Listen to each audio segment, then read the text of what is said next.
Hello everyone and welcome back to the Great Book of Grudges. My name is Nathan and we're back with another Total War Warhammer video. Today we'll be continuing our Missing Character series, going over excerpts of lore, how their rules from the tabletop could translate into Total War Warhammer, and how they could be introduced into the game. Today's character is Oxyotl, he who hunts unseen, so without further ado, let's begin.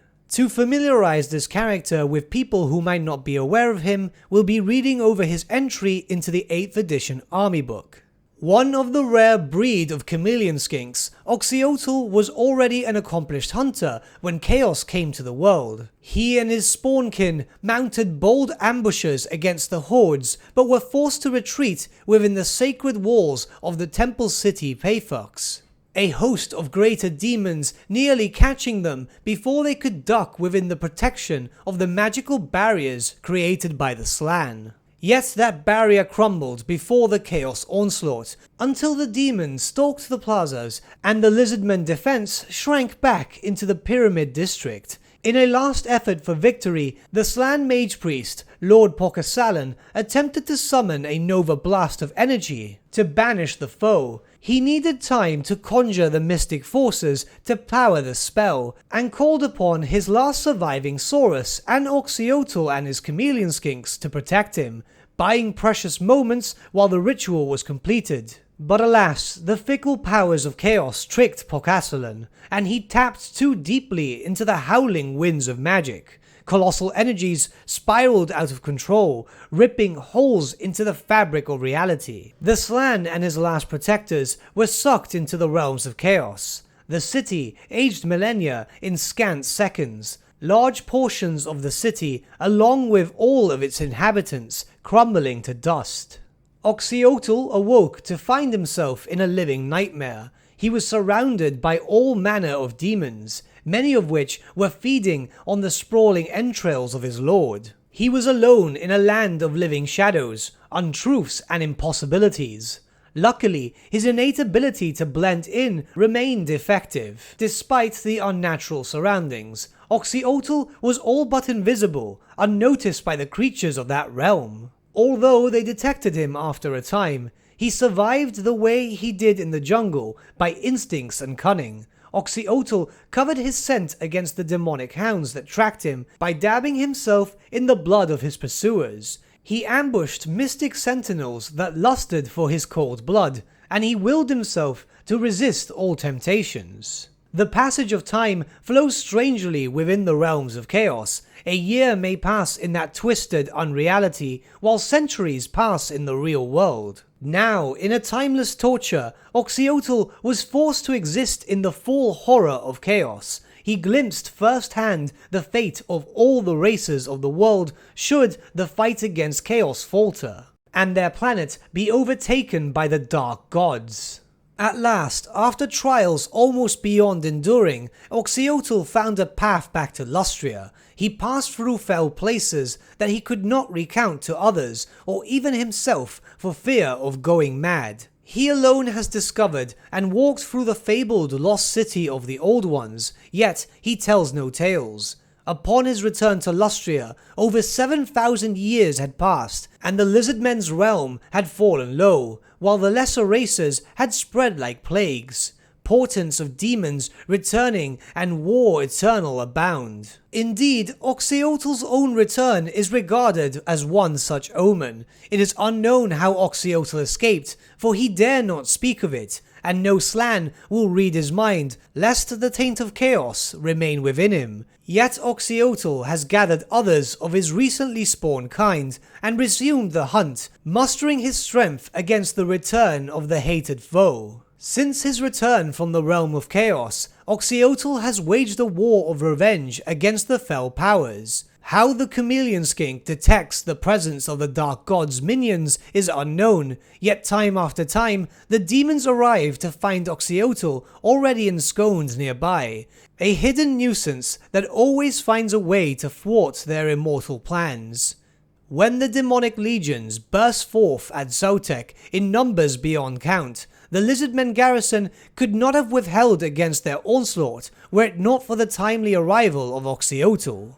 He arrived leading several bands of chameleon skinks and appeared just as the defenders were beginning to collapse. From atop the uppermost ruins of that once fabled templed city, Oxyotl and his well-camouflaged troops rained down showers of poisoned darts that turned back every enemy breakthrough. At the height of the siege of Hexotl, Oxyotl left the fighting and made his way to the long-corrupted spawning pool now known as the Pit of Sorrows. There he secreted into the ruins of that once sacred site. He met Zara-Riador the Shimmering, a greater demon of Tzeentch. Even as he materialized into the mortal world, it was Zara-Riador's intention to open a rift, allowing a demon host to lend their weight to the attack against Hexotl. Yet the greater demon found only death in a hail of barbed darts, and he fell with his vile ritual incomplete.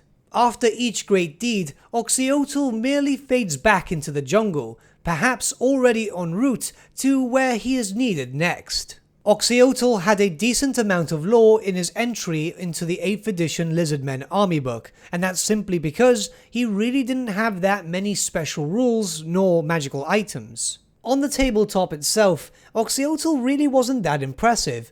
Most, if not all of his stats were quite generic, barring a decent movement speed and ballistic skill. In terms of special rules, he pretty much is a named character carbon copy of chameleon skinks themselves. In truth, his only unique special rule only benefited him if he decided not to move during his movement phase. And even then, that was tied to his magical item, his only one to be in fact, the Golden Blowpipe of Tuhi. This was a magical weapon that gave him extra shots and poison attacks. Nothing special in all honesty. So if there's not really that much to go about this character, why does this character have the possibility of being implemented into the Total War Warhammer series? Well, firstly, he has more lore than Ghost, and that will always be my argument in regards to minor characters. But now in a more serious matter, his ancient nemesis, the Chaos Demons, are most likely going to be arriving into the Total War Warhammer series in Game 3,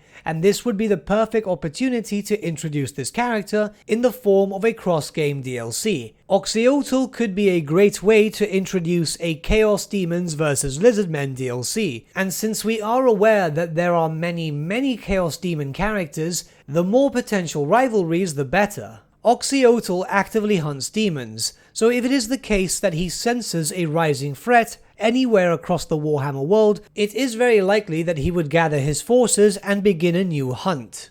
Personally, I like the character. He's represented in a unique way as Oxyotl is a bright orange chameleon skink, and also his lore is rather interesting. In terms of special mechanics, I can't really think of too much. This is what happens when a character has a decent amount of lore, but not so much when in regards to the tabletop. It's more than likely that Oxyotl and his armies would do increased damage to any demons of chaos. Chameleon skinks would most likely be cheaper to recruit, and possibly buffed up to do a bit more damage. Other than that, maybe the faction capital could also have a special building that allows the recruitment of chameleon skinks at a much faster rate, and very early into the campaign, but other than that, I can't really think of anything else. But what do you guys think? Let me know your thoughts in the comments below and let's start a bit of a discussion. Before we end this video, I just want to give you guys a heads up that I'll be streaming Total War Warhammer 2 later tonight. I still haven't decided on a faction, maybe Bretonia, or a unique modded campaign, but we'll see from there. The stream will begin at 9 PM Gibraltar time, 8 PM UK time.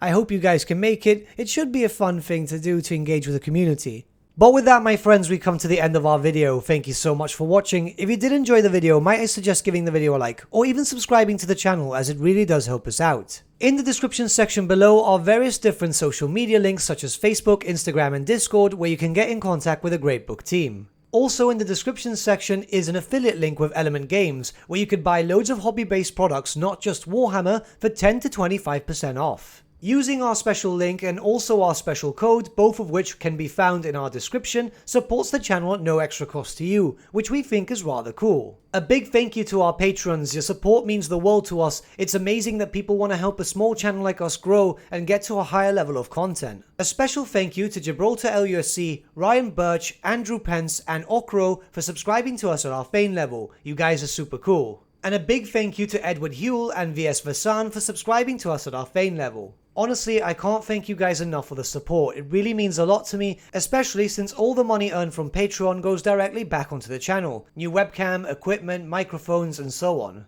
And a big thank you to all of you liking, sharing, commenting on these videos. Honestly, I'm really enjoying creating this content and chatting to all of you guys about speculation, new content, and so on. It's absolutely awesome. It's been nice to make a few friends along the way. But with that, my friends, thank you so much for watching once again, and I shall see you all again very, very soon. Have a good day.